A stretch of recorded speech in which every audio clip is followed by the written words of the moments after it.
All right, so welcome to our next lecture on Mesilat Yesharim, and we are in chapter 19.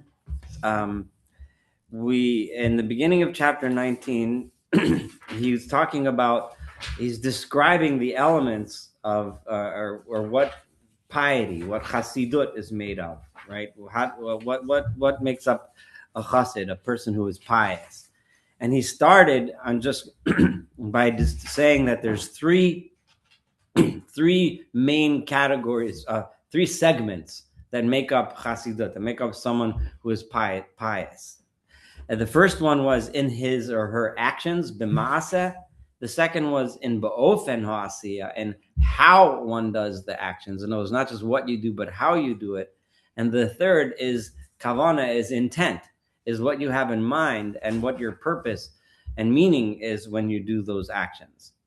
So those were the three segments. And then he divided, when he talked about the first segment, the maaseh, he divided that actions into two categories of actions. Bein adam lamakom, actions that pertain to things that we do in our worship of God, right? And the second category was actions that we do that pertain to how we relate to other human beings. Bein adam lachavero. So those were the sections that we discussed last time. And we just completed where he discussed the issue of actions. He discussed ben adam lamakom, ben adam lachavero, and he ended with a discussion of treating animals with respect and mercy and kindness.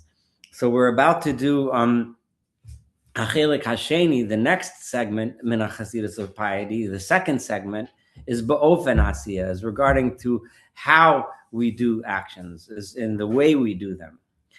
And just like the first segment of Maaseh, of our actions, were divided in two parts, this is also includes two aspects. However, after those two aspects, there's Nechlal and Pratim Rabim. There are many, many fine details. So the first two main subjects to discuss, the Shnei Harishonim, Hem Hayira v'A'ava, are fear or awe of God, Ava, and love for God. These are the two pillars of true worship, of true service of God. Without these two pillars, love of God and fear or awe, and we'll talk about which one is the right translation, fear versus awe, in a minute. Lo tikon klal, one cannot have appropriate service or worship of God at all. So he's going to discuss now. So again, we're talking about ofen asiyah, how we do the actions. So we can do them with yira or ava, with or both or neither, right? So bichlal hayira, included in yira, which is often translated as either fear or awe, yesh ha'achna milefanav yisparach. Included in that is many different subtopics, right? Included that is number one, hachna is submitting oneself to God, or submission, or being a machnia yourself, lowering yourself before God, right? Or haboshes bikrov al avadaso, and the shame one feels, and this is not shame in a negative sense, but this is the shame one feels in how small, how puny one is when he comes before God to worship Him, in comparison to the greatness of God. V'hakavod hanasa al mitzvosav, and in addition, the fear or awe includes the honor that one that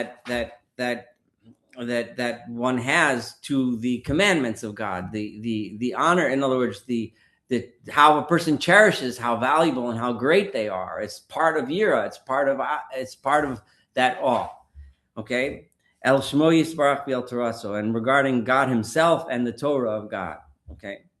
Ubichlal ha'ava, and included in love, are also subcategories.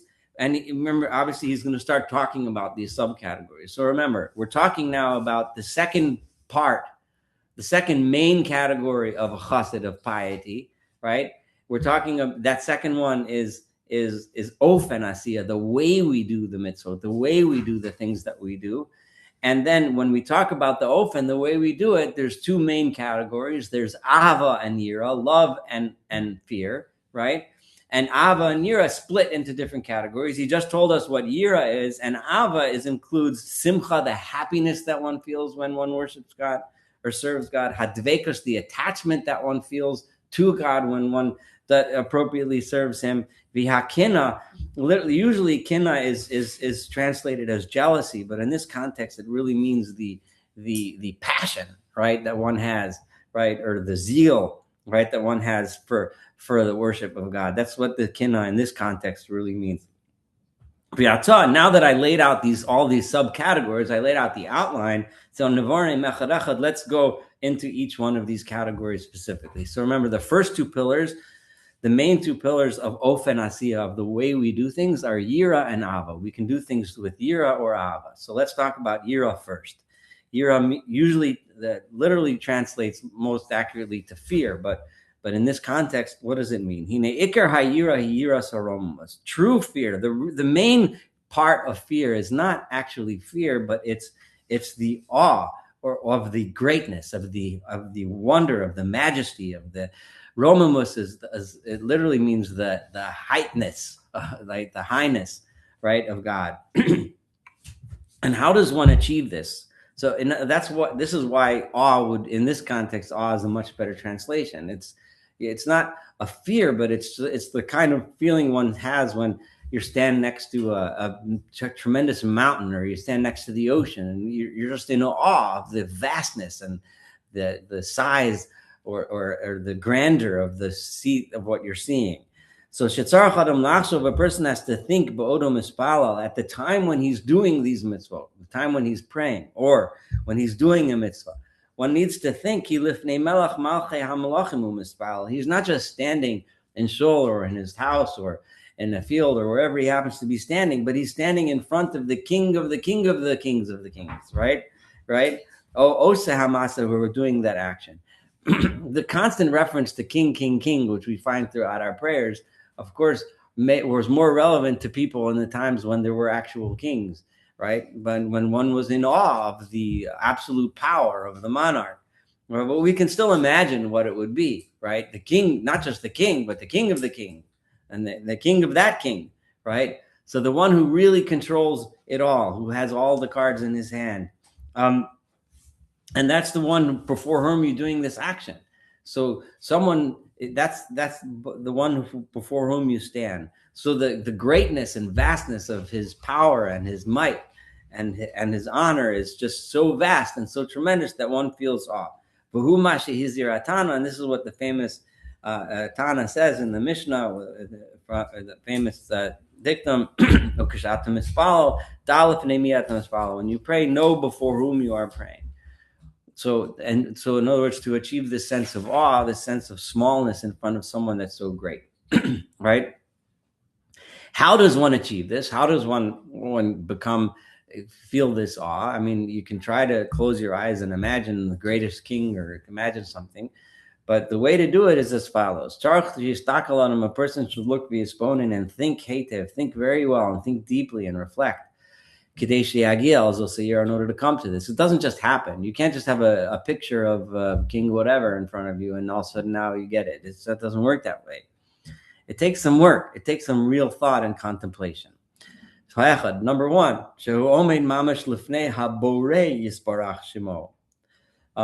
he's standing before the Creator, may his name be blessed. The Creator of the universe. That means that every single thing you're looking at, every single thing you're seeing, feeling, breathing, smelling at the time that you're there was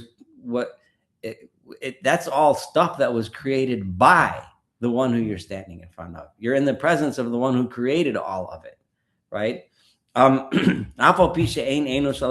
though you don't see him, you see a chair, a table, a room. Maybe you're lucky and you see a tree and a sky and a cloud and a mountain and a river, right? But all that you can see, that you can touch, you can feel, you can hear. But God is the creator of it all. He's beyond all of that. He's above all of that, right? V'tira, kizehu hayoser kashe. This is very difficult. It's extremely difficult. Sheyitztayer b'lev ha'adam tzir amiti, to paint a picture in your mind, a true picture of what you're seeing, of what's there. Yan ein hachush ozel zeklal, and our senses, our bodily senses, don't help us, right? You can't see it because God can't be seen. You can't hear him; he can't be heard. You can't smell or taste or anything like that. So the usual modes by which we experience things, we don't have access to them if you're trying to imagine God. So the only way to do it then is amna mihu shehu bal seichel nachon, a person that has a good mind and is using his intelligence, b'ma'at hisponenus, by contemplating these ideas, concepts that we're saying, b'simat leiv, and paying attention, yuchal likboa b'libo amitas hadavar, he can fix in his heart, he can establish in his heart the truth of this concept, the concept of every single thing we see all goes back to the one who created all of it, and that concept is something that we should make us feel this awe, right? Such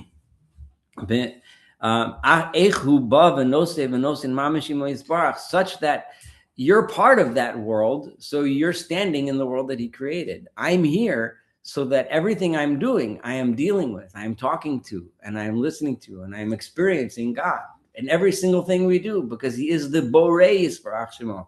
It's interesting because when the Ramchal chose that language, we often there's so many different names we call God. You might see HaKadosh Baruch Hu or Kutchabu, this and that.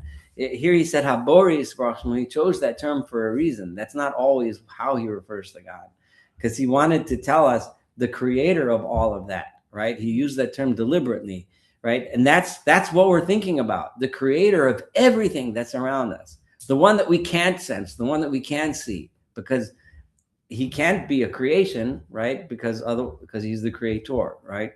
So if you understand that and you fix that in your mind and your heart, and you realize that I'm a creation of his, and I'm in this world, and everything I'm doing is in a sense, in a level, interacting with him, right? He's the one who I'm being no-say v'no-sein with. The Ramchal deliberately, he chooses his language carefully. No-say v'no-sein is a language we use when we talk about business, right? We talk about I'm buying and selling and giving and taking and so on and so forth.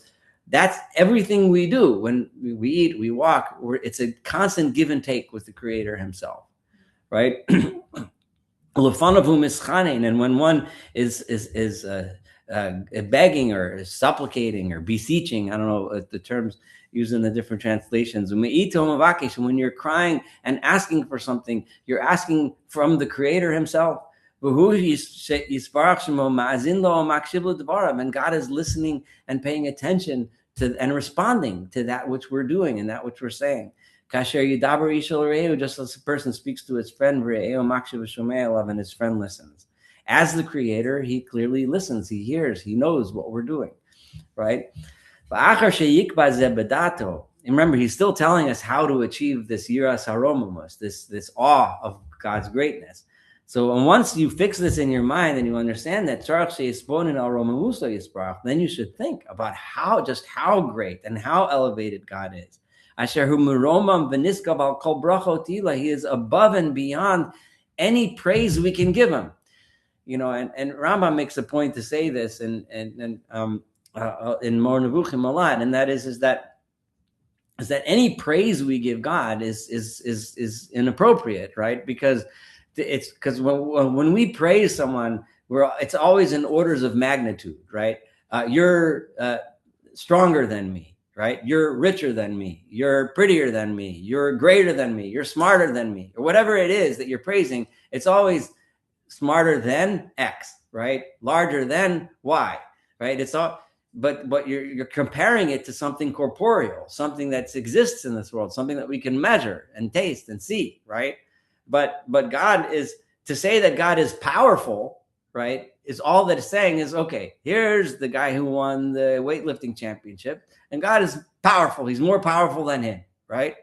But that's not a compliment, right? Because God's beyond that, right? It's not that he's the most powerful. He's beyond being described as powerful, right? And so on. And that goes for everything.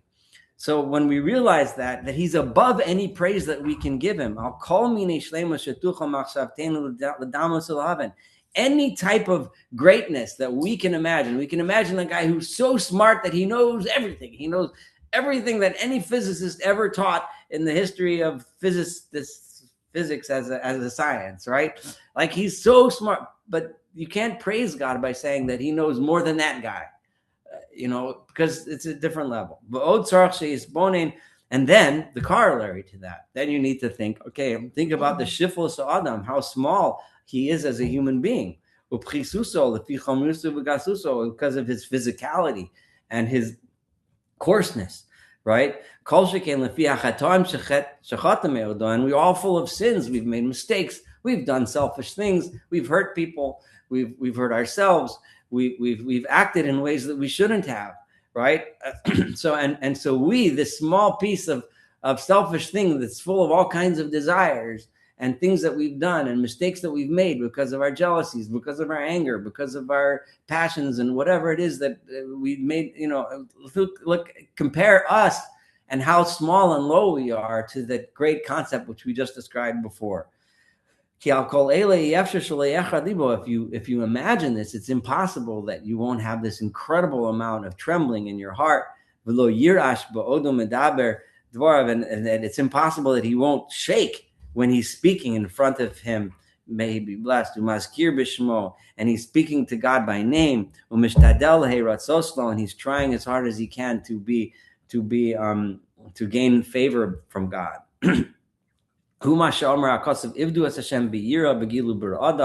says in Tehillim and Psalms, right? We should worship God in awe and rejoice in our trembling. And we'll see a little bit later how could that be? How do you rejoice in trembling? It's a famous. There must have been 750,000 sermons given on that verse. How do you tremble and rejoice in your trembling? But whatever. Okay. Uksiv El Naratz Besod Kedoshim Rabba. It says further, God who is great in the secrets of the great holy ones, Venora, and he's awesome. Al Kol Svivav, more awesome than everything that surrounds him. Ki Hamalachim, the angels, Lihiyosam Yoser Krov Melav Yisparach Mebnei Haguf HaChamri. May be true that those angels, those spiritual powers, however you define angels, which is a topic for another discussion, but those are things that are up there. Those powers, those forces, whatever they are, that are up there near God and beyond what we have as our physical bodies. So it might be they might be easier for them to understand the greatness of God. Their fear might be more. However, King David went and Hayam Shabach would say even more, and say, they might be closer. That spiritual power might be closer to God, and they might have a better understanding of God. But I, being as low as I am, have this almost as an advantage because I'm so distant that I can approach God. I can bow and prostrate myself towards your holy abode, right? In this tremendous amount of awe. In other words, I have the privilege of feeling this tremendous amount of awe that I feel before God. Right? He was afraid from my name. I'm ashamed and embarrassed to even raise my face before you, God. Okay, so however, right, it's important that you need to know as follows. So I just described this experience, right? So of all before God. I do want to, before I continue, I just want to say, a lot of this, some of the language sounds kind of lofty, right? It sounds like, this doesn't, is this something I really experienced today when I walk through my days? But the truth is it's something that we all can and we should, and we really do have access to this. You don't have to be, a holy man on a mountaintop to get this, right? Because the awe and wonder that we experience from the world that surrounds us is something that we really should spend time noticing, and and however it is, the things, whether you're looking at, just go outside, just really look at it and understand, the awe and wonder that you can see from a leaf, from a flower, from a bee, from a bird, certainly from a mountain, a river, an ocean, and then think all of this is a creation. You can appreciate it and try to subtract God from it and imagine there is no creator if you want to take that route. But if you say that there's a creator that made all of this, just imagine how incredibly awesome and beyond our understanding that creator is, just by admiring any one of his creations. And this is something, it's within our realm, and we can do this. I mean, you can do this. It's a doable thing, maybe, to whatever level we can reach, and it's a very worthwhile endeavor to feel humbled by the greatness of the creation that surrounds us. And it's something that we should do on a regular basis. And feeling small, feeling like, who am I? And it's okay. You're allowed to feel small. You're allowed to feel humble. You're allowed to feel like a sinner sometimes. You're allowed to feel like a person who made mistakes. It's okay. It's not terrible. It doesn't mean you're depressed and you have to go get Zoloft. It's okay. To feel this. So Tahira Hazos, this fear, this awe, you need to allow it to grow first inside your soul. Remember, we're talking here about action, and we're talking about the ofen asiyah, the way you do things. So first, you have to change what's in your heart and your mind. So imagine after that experiencing this awe, right? When you allow it, and then it becomes manifest in how you act, right? The way you walk. Not walking with your head up in the air like you're the proudest, greatest guy in the world, because you're not, right? You're not walking, or he says ishtachava, meaning prostrating yourself. You're the kind of person who humble themselves. I had a patient today, a young girl who was pregnant, who kept calling me sir, this, sir, that, yes sir, yes sir. It's just so respectful. It almost made me uncomfortable, but I had to accept it, and just the dynamic was kind of hard for me because I'm not used to being referred to that way. But she was raised to speak to an older man with respect and call me sir, and I just I have to look at it as a beautiful thing, and try to accept it humbly, but to talk to people that way and to act that way, right? Of shiflus ha'inayim and lowering your eyes, like one of the minor servants in the king's palace. And similarly, they said, Rava pachar yedeu matzle. Rava would clasp his hands together and daven and pray. And Omar ka'abda kamei, I'm praying like a servant before his master. So these thoughts and feelings in our hearts affect literally how we act, how we walk, how we talk, how we behave. They affect our actions. Until now, we were talking about submitting ourselves, feeling that little bit of shame for how small we are, feeling that emotion. But now let's focus on the inyan of kavod, on the honor that one gives. And remember, he included the honor that one gives to the mitzvot, to the privilege that we have to serve God, as part of yira, right? He's going to get to ava, love, happiness, and joy, and all that. We're going to get to that next. But before that, he's going to talk about kavod, honor for the mitzvot, as part and parcel of yira, of submission, of awe, right? Because when one recognizes how great God is, then anything that has to do with him you're going to treat it with a tremendous amount of respect, right?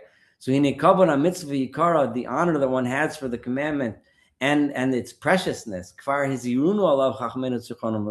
sages have taught us and warned us about that.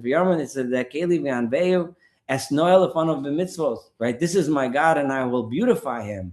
Right? I will be beautiful in front of him by doing his mitzvos. Right? Tzitzis noya. I'm going to put on a pair of tzitzis that I'm going to wear. I'm going to make them nice. I'm not going to make a ratty old rag that I have at the bottom and use that. I'm going to make it out of a nice piece of clothing, tefillin. If I'm going to wear tefillin, I'm going to make them nice. I'm not going to take just some straps and wrap it. Sefer Torah. If I have a Sefer Torah, I'm going to decorate it. I'm going to put a crown on it. I'm going to put something nice. I'm going to make it out of nice paper. I'm going to write out of nice ink. Lulav noah. So these are little things, but we do to show that we honor. We're privileged to have these mitzvot. If you buy a menorah, I mean, it's you make something beautiful, something nice, something pretty, something artistic. You make a mezuzah case. You can make it with colors or whatever you want to do. Make it something pretty that shows that you appreciate the opportunity to do something that's part of your worship of God, right? That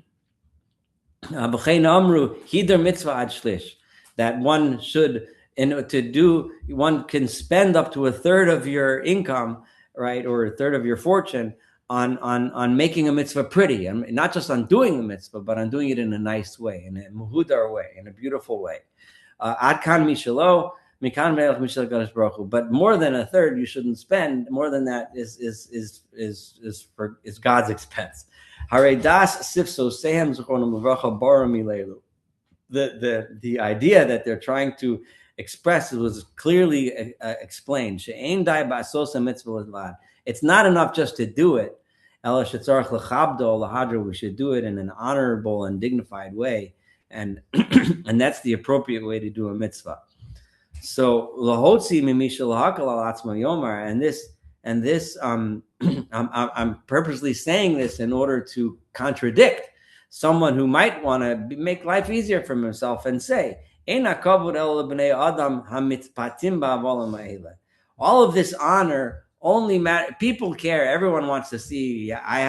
My shul has a nicer Aron Kodesh than your shul, right? We have a prettier building than you do. Mine is my tefillin is bigger than yours, something like that. So God doesn't care. He just wants me to do the mitzvah, so I'll just do it. Because you can hear someone construct such an argument. So Mesilat Yesharim is saying, no, that's not right. Right? It's enough just to do the mitzvah the way it's done. God said I have to do X, Y, Z. I'll do X, Y, Z and finish. Right? The truth is, Shahadon Baruch Hu Nikra El HaKavod. God is called the God of honor. We are obligated to honor him. Of course, he doesn't need our honor, but we still have to give him honor, because that as human beings, we honor things that we honor. If we act towards other people with honor, then we honor them. If we don't, it's true that if we honor people, then we act to them with honor, but the corollary is also true. If we act in an honorable way, we feel that emotion much stronger. So right? And our honor is not important to him. He doesn't care if we have a nice mezuzah or not, but it does matter if you do the mitzvah in a nice, beautiful way that shows that you care about it. That's you. That's coming from that sense of awe. It's coming from that sense of awe that we have for God, who's so much above us, and our appreciation for the gulf of distance between us and him, and how lucky we are that we have the opportunity to serve him. So Huma Shahanavi Malachi Misroem al Yisrael B'dvar Hashem. This is that which the Navi Malachi, right, or Malachi, right, who is the last of all of the prophets, right, the last of all the prophets of the Bible, who said, and he criticized the Jewish people, and he says, "B'chi tagishun iver lizbach ein ra," right? If you offer a blind animal as a sacrifice, is there no evil? In other words, you're bringing this offering to God, and you bring the cheap stuff, right? You bring the stuff that you want to get rid of, that you don't want in your flock, the stuff you're trying to throw out, and you say, oh, let's give it to the shul, let's dump it all over there, and if you're going to bring the ones that are limb and sick, is there nothing bad? No, you should bring something that is beautiful, right, to God's things. Otherwise, do you think he's going to show you favor? You think he's going to want what you have to offer him? So nowadays, obviously, we're not talking about sacrifices in the temple, but the idea is the same, right? The idea is that our mitzvah shouldn't be done with the spare change, that we're trying to get rid of from the bottom of the drawer. A mitzvah should be done properly and appropriately. If you're celebrating Pesach or something, you get a nice table, you get nice chairs, you set up a nice meal, you invite friends, and you do it. You don't just grab a couple matzahs and sit down and munch and then go on and say, all right, I did the mitzvah, I'm done. Okay, so v'ulam. However, Chachamenu zichronim levracha hizirunu lehitnaheg hefach ze ba'avoda. They told us, right, that you should do the opposite. In other words, you shouldn't just do the cheapest, but rather you should do the opposite. That if you have a water that was left outside, so if you have water that's left out, then it gathers all kinds of dirt and flies and God knows what else lands in there. So technically, you're not supposed to use that water for drinking for health reasons, and you're not supposed to use it for what needs to be poured on the mizbeach for the libation. But there's one libation of water that was on Sukkot, so you're not supposed to pour it. But technically, if you strain it and you run it through a filter, then it's okay. It might be okay, but it's still not the best water, right? So don't use that, right? Even though for a person, right, lo yisanane mimasnenes mitam emor de amri lahejet legvoa mikarminan, right? For the reason is, even if it might be okay for a person to drink it, right? But is that something that you can bring for God? In other words, it doesn't fit the lesson that Malachi was trying to teach us in the verse we just quoted. What's the problem with the water? It was cleaned out. You ran it through a filter. It should be fine now, right? It's okay to drink, right? We still can't bring them to God. It's not an honorable thing to do. For God, you get fresh water from the spring, straight out of a bubbling spring, right? Okay. They said further, when you make a promise to God, you bring from the choice things. We see in the famous story of Cain and Abel, the inference of the verses there is that Hevel, his offering was accepted because he brought from his choice things, right? The Torah specifically emphasizes that he brought from his best and fattest animals, right? Whereas Cain and Apsolis mi pri Adama, right? Cain brought from the junk. He harvested his thing and he had a few old ratty things left over and he brought that for God, right? What happened? God listened to Hevel and he didn't listen to Cain. Right?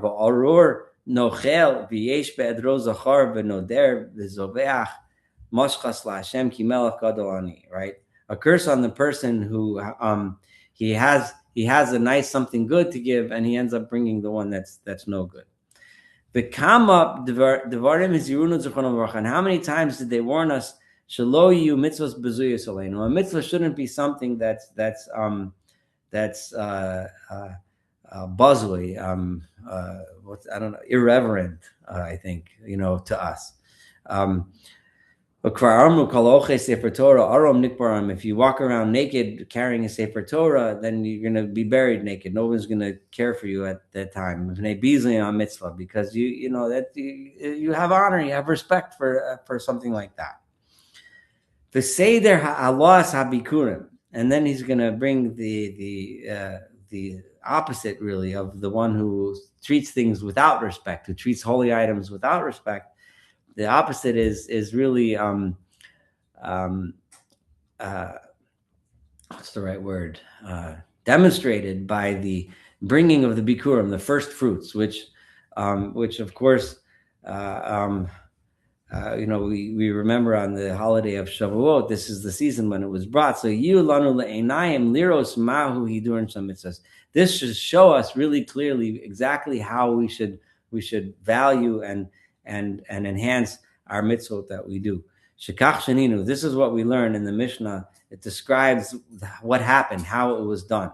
There was an ox that would walk in front of the procession of the people that were bringing. B'karnov mitzupos sahav, and they crowned the horns of the ox with gold. V'atera shel zayis barosho, and it had a woven olive branches as a crown. But Od Sham, and it says further, Ha'ashir mevim b'kurem b'klosa shel zahav, and the wealthy people would bring it in golden baskets. V'haniyim, and the poor people b'sali nitzarim, with baskets and wicker baskets. But Od Sham sholosh midas b'bikurim, bikurim tosefes bikurim v'itu bikurim. There's three parts. There's the bikurim, the actual first fruits. There's the additional things that people bring, and there's the stuff that people use to decorate their baskets. So imagine the scene where everyone's bringing the first fruits. But they're not just bringing it, but they all sat with their family and the kids, and they decorated the basket. The wealthier people had fancier ones, the poor, but everyone did it in these beautiful baskets that were and they decorated their animals and their wagons, and they went from home to Jerusalem to bring it that way, just to show how important that is. And we all can imagine ourselves, memories that we have of decorating our sukkah, memories of decorating in our shoals, wherever we were, making projects, making nice pictures and things for all kinds of things. I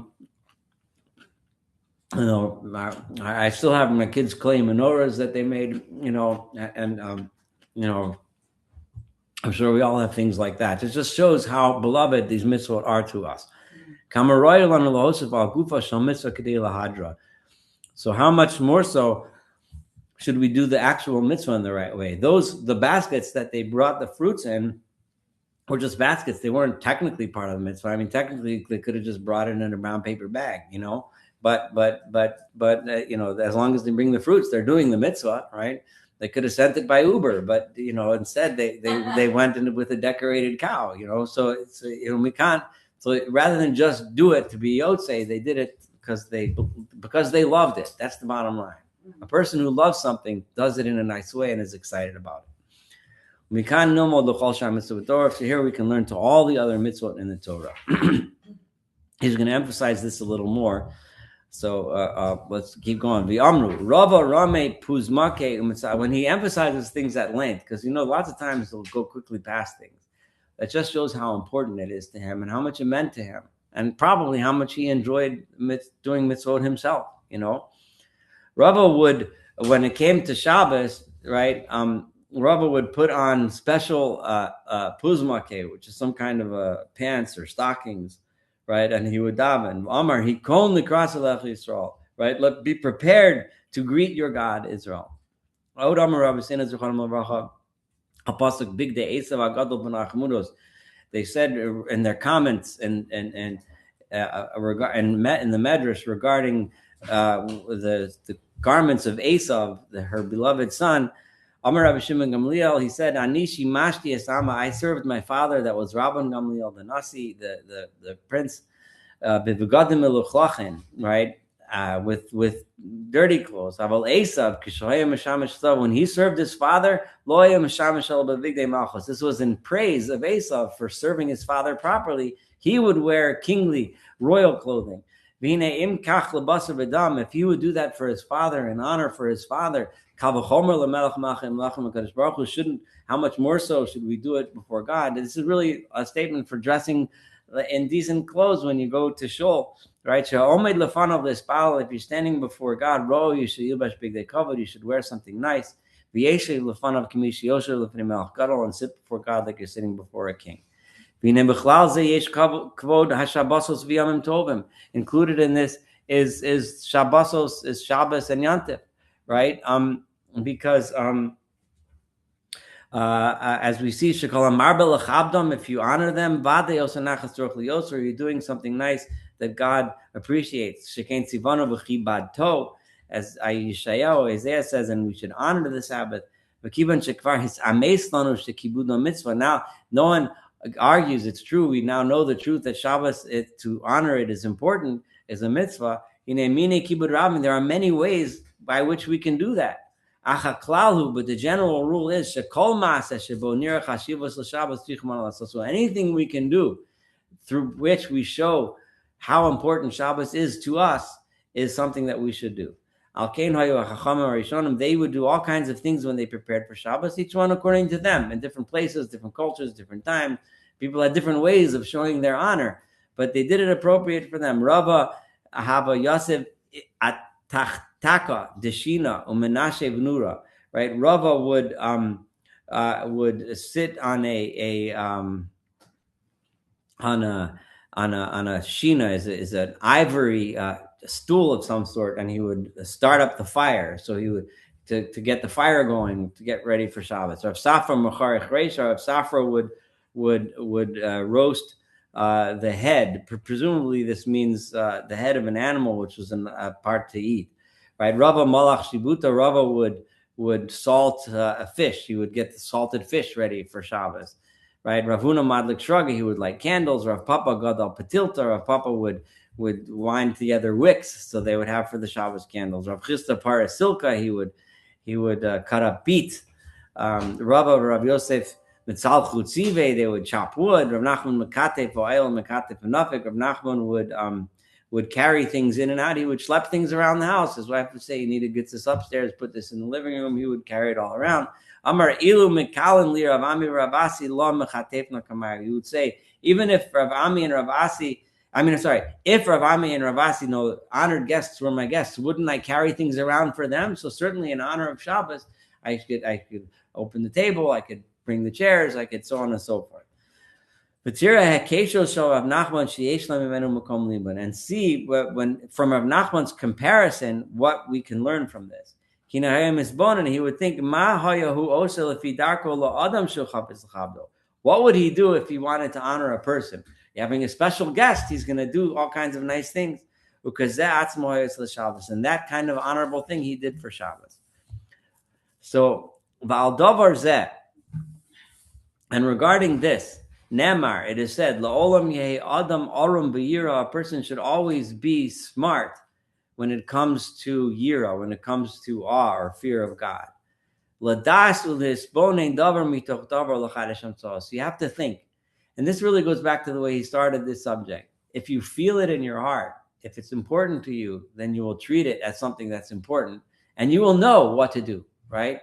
You won't need to ask a rabbi, should I do this or that? It'll be obvious to you, right, what I should be doing to honor Shabbos. Or it'll be obvious to you that this is not the right thing I should be doing on Shabbos. You wouldn't be asking him, am I allowed to do this? You'd say, well, it's obvious that that's not appropriate for a day that is so important to me. Or it'll be obvious to me that this is what I should be doing on a day that's so important, right? To do pleasing things to the Creator in every way possible, so that we can see how much we recognize this great gulf that exists between the greatness and wonder and awe we have for God and how small we are on the scale of things. We'll never say that's beneath me. I shouldn't sweep the floor because I'm too important for that. I shouldn't go and schlep around, go get these things for Shabbos. Is too much of a pain. I don't have time. If you realize who you're serving when you keep Shabbos, who are you to say I don't have time? You have time. Do it.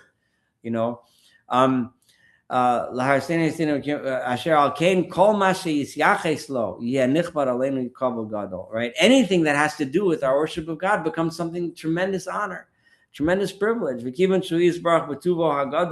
And since God, he gave us this Shabbos, he told us to keep this mitzvah, he told us to do this, how privileged are we, right? And no matter how low we are, he honored us with this. That makes us feel special, right? He wanted to give us this honor, despite this tremendous gulf. He wasn't the kind of creator that other religions and philosophers try to say. He created the world and then the world is on its own. But he created the world, and then he told us he wants us to do stuff. He wants us to help him in this world. He wants us to do things. Even though we're these small, puny people, he still wants something from us. How special is that? How much of a privilege? And what he's really showing is the segue from this tremendous awe, which makes us feel so humble. And remember, I said before, you shouldn't feel bad about being humble every once in a while. All of a sudden makes you feel, if I'm this small and God still cared about me enough that he wants me to honor him, that's pretty cool. and that's a tremendous opportunity. And that's where he's going to segue, not yet, but later, into love, right? And that's where it goes, from this fear and awe and humility into love and happiness and joy. But that's the turn that one takes. So certainly we should do things so the pachos b'chol kochenu nechabdem. We should honor the things, v'nar'eh hayikar shel ha'metzleinu, and show and demonstrate how precious these things are to us. V'tireh, and you should know shezos hi hayira ha'amitis. This is what yira really means, and this goes back to where I promised Billy we're going to talk about what yira really means, right? Right. This is what I just described is what yira really means, right? So note that he hasn't said a word about fear of punishment. Okay, he hasn't said a word about that, right? Because that's not what yira is. I'm not afraid of God. Doesn't mean I'm afraid if I do this the wrong way, he's gonna slam me with lightning. He's gonna fire me from my job. He's gonna give me an illness. He didn't say a single word about that. Yira ha'amitis has nothing to do with that kind of fear. Yira ha'amitis, true yira, has to do with understanding awe for the greatness of God and humility for ourselves, and the contrast between those and how that makes us feel. It's the fear of romamus. And within this, and this is the key point, yiras haromamus, right? Fear of punishment doesn't lead to what he's about to say. But awe of God's greatness does lead. That is where you find the honor that we feel towards the things that God gave us, which lead to the love and the precious beauty of the love and the intense love that we have for God. Yiras haromamus ultimately leads to joy, to happiness, to satisfaction, and a tremendous amount of love for God, because we then feel how precious the mitzvot are. We feel how lucky we are to be in this world and have the opportunity to be partners with God and do things in this world that he wants us to do. And all of a sudden, and now I want to do it in a great way. All of a sudden, all of that fear and awe that I had turns into a tremendous amount of love. Like I'm going to write in more detail later. But this is very different than fear of punishment. That's not really what fear is about. That's not what yira really is about.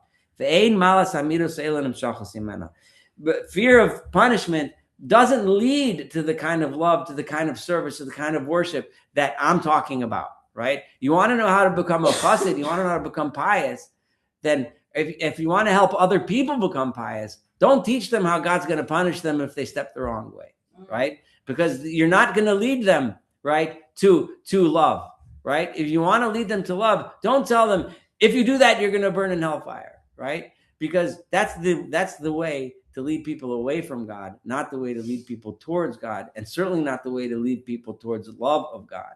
And that's really the crescendo of this point that he's trying to make, right? But he goes back to he's going to continue, but we're approaching the end of the hour, so I want to open the floor to comments, and we can start here where he started the words v'nach. Does anyone have a pen? I just want to make a little tiny mark so I know. But v'nachzor le'inyan haShabbat. So if anyone has any comments to make, questions, observations, criticisms, now's your time.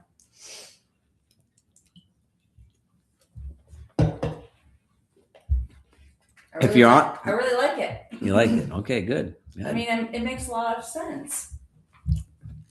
I mean, it's good stuff. There's a reason why this book is so important.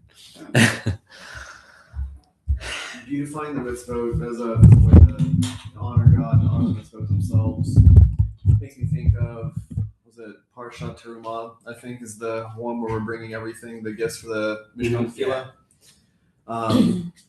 All of the things that are being gathered are all precious materials that took a lot of time and effort to actually bring together. The one wood in particular, the shittim wood, actually grows very slowly in the desert environment, and it's such a fine-grained, hard wood that just the links that were required were just a treasure in and of themselves. Mm-hmm.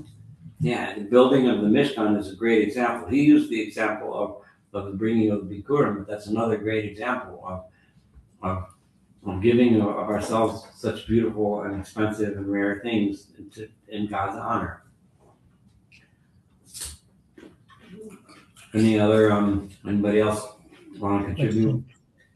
I had a friend in college, and all of the royalty that was given to the kings and queens in Europe made him sick because there was such poverty, there was such need, and all of medieval church and the Pope and all that channeled all of these scarce resources Right. to what didn't seem to relieve the suffering that was all around them in those days.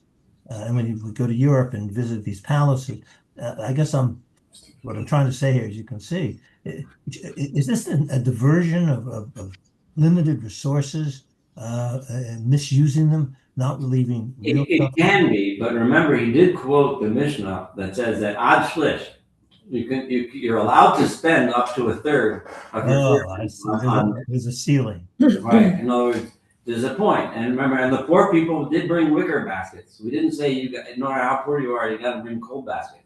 You know, everyone did it according to their ability. But you're right. It certainly can lead to a direction that's over the top. You know, but Chazal certainly did teach us that yes, we want to honor. So when you're going to go buy an esrog, you want to spend money to buy a nice one, but if you can't afford a nice one, then you get the nice one that you can afford, within reason. And then even when you're bringing a wicker basket, like the beautification, just going into the handiwork, like that's still something you can offer right there. It doesn't have to be the material value, your time, your effort. Yep. It's nice. Yeah. All right. Well, if there's no other questions or comments, I'll close the lecture for today. Mitzvah Hashem in 2 weeks. I guess what date is that? That's whenever that 26th. Is that the 26th? I think. Yeah. So would that be like? I guess that's right after Shavuot, right? So that should work. Yeah. So we'll learn then. Okay. Well, thank you everyone for joining and have a wonderful evening. Thank you. Take care. And bye-bye.